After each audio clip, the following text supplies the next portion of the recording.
আসসালামু আলাইকুম, welcome back to my channel. নতুন আবার একটি ব্লগ নিয়ে আসলাম। আসলে ব্লগগুলো আমি শেষ করতে পারছি না, গত বছরের ব্লগ ছিল এগুলো।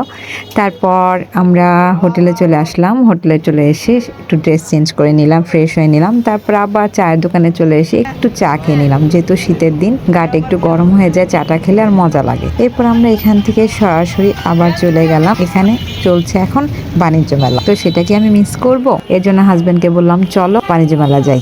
গত 2-3 বছর আগে আবার এরকম বাণিজ্য মেলা হয়েছিল, তখন আমি গিয়েছিলাম। এটা ছিল আমাদের হোটেলে একদম অপোজিটে। যাই হোক, তারপর যেমন কথা তেমন কাজ, সরাসরি চলে গেলাম। খুব সুন্দর করে বাইরে থেকে দেখতেই ভালো লাগছে, এত সুন্দর লাইটিং, আর লাইটিং দেখেই আমার যেতে ইচ্ছে করছে। এরপর আমার হাজবেন্ড আমাদেরকে অপেক্ষা করিয়ে সে টিকিট কাটতে চলে গেল। তারপর টিকিট কেটে এসে আমাদের নিয়ে আস্তে আস্তে ভিতরের দিকে ঢুকে গেল। এরপর আর কি আমরা আস্তে আস্তে সবাই ভিতরে চলে গেলাম। আমি তো লাইট দেখে মুগ্ধ, এত সুন্দর করে ডেকোরেশন করা হয়েছে। বিশেষ করে লাইটগুলোই আমার কাছে বেশি ভালো লাগছে। লাইটিংগুলো এত সুন্দর করে করানো হয়েছে, দারুণ লাগছে। আসলে ওখানে ওই মুহূর্তে ওইভাবে থাকলে যে কোনো মানুষেরই ভালো লাগবে। যাই হোক, তারপর আমি আস্তে আস্তে ভিতরের দিকে ঢুকতে লাগলাম।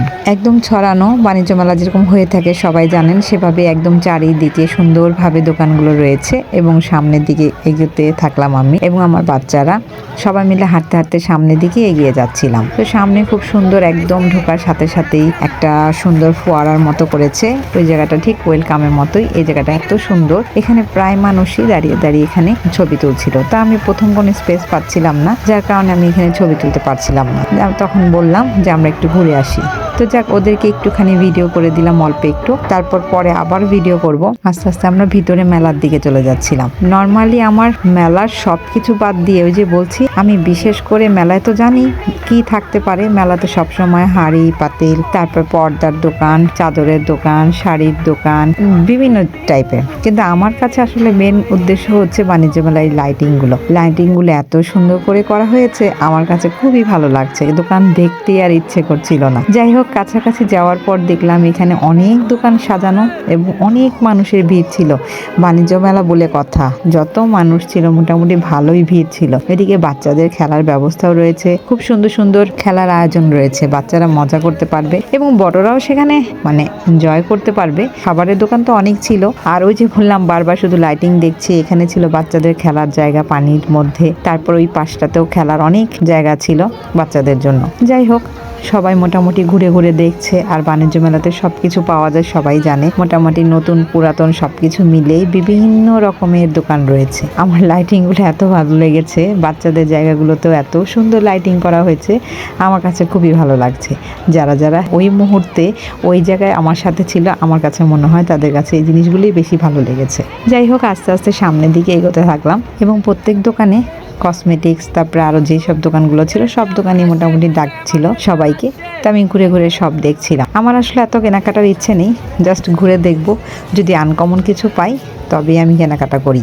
আমার দূরে কোথাও গেলে যদি এমন জিনিস পাই যে জিনিসটা আমি ঢাকাতে পাবো না বা আমার সচরাচর দেখা যাবে না, আমি তেমন জিনিসই সবসময় শপিং করে থাকি দূরে কোথাও গেলে। কারণ শুধু শুধু কষ্ট করে সাথে করে নিয়ে আসার কোনো প্রয়োজন নেই, যে জিনিস আমার সামনেই পাওয়া যায়। এই জন্য আমি সবসময় দূরে কোথাও গেলে আমি আনকমন জিনিসই খুঁজে থাকি। যাই হোক, এই দোকানটাতে হরেক রকমের কাপ ছিল, অনেক সুন্দর সুন্দর। আর এই যে জিনিসগুলো দেখছি, রান্নাঘরের যত যাবতীয় আইটেম, সেগুলো সব ছিল শুধুমাত্র 60 টাকাতে। আপনি যে কোনো জিনিস কিনে না কেন, 60 টাকা।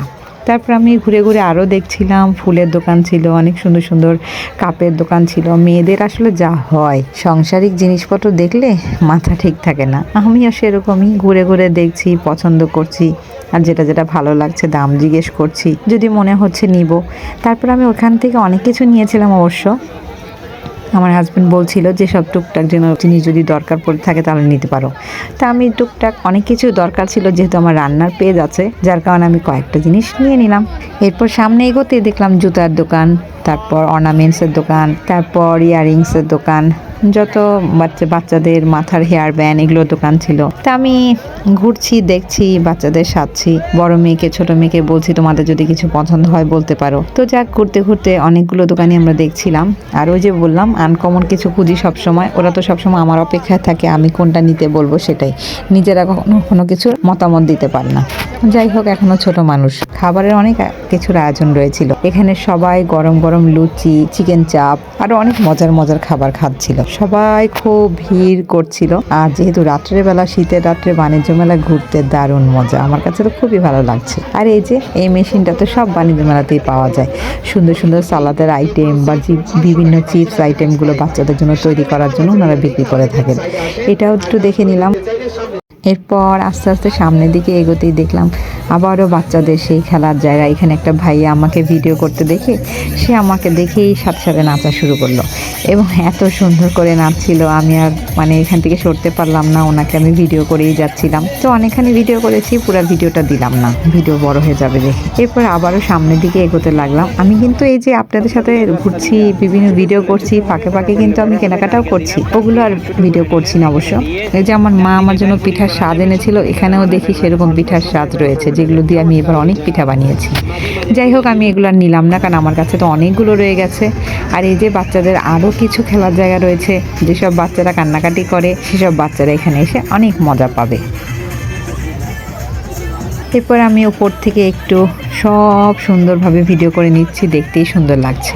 আর এই সাইডটাতে একদম খাবারের দোকান, তারপর বাচ্চাদের সুন্দর সুন্দর খেলনা দোকান রয়েছে, যেসব বাচ্চারা খেলনা পেলে খুব খুশি হয়ে যায়। এরপর আবার ওই জায়গাটা একটু ফ্রি পেলাম, তারপর আবার ওদেরকে একটু ছোট্টখাটো ভিডিও করে দিলাম, ভালো লাগে। এরপর একটু সামনে যেতেই দেখলাম বিভিন্ন খেলনা দোকান আছে, যেগুলোতে আপনারা খেলা করতে পারবেন, সেই জায়গাগুলো দেখতে দেখতে আবারও সামনের দিকে চলে গেলাম। ওই যে মেয়েরা যেখানে আটকায় আর কি, সব সাংসারিক জিনিসপত্র। আবারও ঢুকে গেলাম, দেখি এখানে যদি কোনো আনকমন কিছু পেয়ে থাকি। না, তবে অবশ্যই এখান থেকে আমি তেমন কিছু নিইনি, এখানে জাস্ট দেখছিলাম, সব কিছুই একদম হালকা পাতলা, যেগুলো আমার কোনো প্রয়োজনে আসবে না। যাই হোক, তারপরে আবারও সামনের দিকে এগোতে থাকলাম। সামনে এগোতেই দেখলাম কার্পেট, আরও সুন্দর সুন্দর জিনিসপত্র রয়েছে, সেগুলোও দেখছিলাম ঘুরে ঘুরে। তো দেখতে ভালোই লাগছে, ব্ল্যাক কালার পাপোশটা আমার খুব পছন্দ হয়ে দেখছিলাম। তারপর সামনের দিকে আরেকটু এগোতে লাগলাম, সেখানে দেখলাম আরও অনেক সুন্দর সুন্দর জিনিস রয়েছে। তারপর মেয়েদের জিনিসপত্র রয়েছে, যেটা অর্নামেন্টস মানে জুয়েলারি, বেশিরভাগ দোকানই জুয়েলারি রয়েছে। তারপর ছিল এই যে এইসব দোকান, যেসব দোকানে আমাদের ডাক ছিল বারবার যে আমরা যদি একটা নিই একটার সাথে 10টা ফ্রি, এগুলো বলছিল। তো যাইনি, তো এটা সবসময় বাণিজ্য মেলা হয়েই থাকে, আর বাণিজ্য মেলা এগুলোই তো মানে আকর্ষণ। আর এই ব্যাগের দোকানে সব ছিল হ্যান্ডিক্রাফটের ব্যাগ, মানে বলতে গেলে বাংলাদেশেই বানানো, দামটা একদম খুব কম, এবং নিজেরাও তারা তৈরি করে থাকে এবং নিজেরাই তারা বিক্রি করে থাকে। যাই হোক, তারপর সামনের দিকে এগোতেই আবার জুতার দোকান ছিল, অনেক সুন্দর সুন্দর, মানে কি বলে এগুলোকে, কোলাপুরি টাইপের জুতাগুলো ছিল। তারপর সামনের দিকে এগোতে 3 পিস ছিল, শাল ছিল, ব্যাগের দোকান ছিল। আবার সে অর্নামেন্টসের দোকানের সামনে চলে আসলাম, মেয়েদের যত জিনিসপত্র রয়েছে। এইসব দোকানের সুবিধা হচ্ছে 30 টাকা 40 টাকায় আপনি যা নেবেন সেগুলো। যাই হোক, তারপরে আমি বাচ্চাদের বললাম আমি মিকোর জন্য, আইকোর জন্য কিছু মাথার হেয়ার ব্যান্ড নিয়ে নিলাম। দেখলাম কিছু আনকমন হেয়ার ব্যান্ড এখানে রয়েছে, তো এখান থেকে ওদেরকে কিছু মাথার হেয়ার ব্যান্ড কিনে দিলাম। তারপর আবার আস্তে আস্তে বাইরের দিকে বের হয়ে আসলাম। আমার লাইটিং দেখলে তো আর কিছুই ভালো লাগে না, বারবারই শুধু লাইটিংয়ের দিকে চলে যাচ্ছিলাম। তারপর আস্তে আস্তে বের হয়ে যাব, বেশিক্ষণ থাকলাম না, কারণ অনেকক্ষণ ধরে ঘুরছিলাম, পা ব্যথা করছে। সকাল থেকে তো আমরা রেডিয়েন্ট ফিশ ওয়ার্ল্ডে চলে গিয়েছিলাম, সেখান থেকে আবার এখানে আসলাম। এখন আমরা এখান থেকে খাওয়া দাওয়া করতে যাব, রাত্রে ডিনারটা করব, যেহেতু আগামীকাল আমরা এখান থেকে চলে যাব। এর জন্য আমার এই ব্লগগুলি হচ্ছে আমি যে ভ্যাকেশনে গিয়েছিলাম সেই ব্লগের কিছু ব্লগ রয়ে গিয়েছে, এবং সেই ব্লগগুলি আমি এখন দিচ্ছি। যেহেতু আপনারা সবাই জানেন আমাদের বেগম খালেদা জিয়া উনি মারা গিয়েছে, যার কারণে আমি অনেকগুলো ভিডিও বানাতে পারিনি, মনটাও খারাপ ছিল, এই সময় বানাতেও ইচ্ছে করছিল না, যার কারণে এখন আর অল্প কয়েকটা ভিডিও আছে, ব্লগ আছে আপনাদের সাথে শেয়ার করব, সেগুলো আমি এক এক করে শেয়ার করে দিব। তো আজকে আমি এই ব্লগটি শেয়ার করলাম, এবং পরের ব্লগটি আমরা কোথাও ডিনার করেছিলাম সেটা আপনাদের সাথে শেয়ার করব। অনেকক্ষণ ঘোরাঘুরি হলো, ঘোরাঘুরি শেষে আমি আবারও সামনের দিকে এগিয়ে যাচ্ছিলাম, এবং হাজব্যান্ডকে বললাম রাত্র হয়ে যাচ্ছে, যেহেতু ঠান্ডা পড়ে গিয়েছে, তা আস্তে আস্তে আমরা ডিনার করতে চলে যাই। তো এখান থেকে আমরা এখন ডিনার চলে যাব।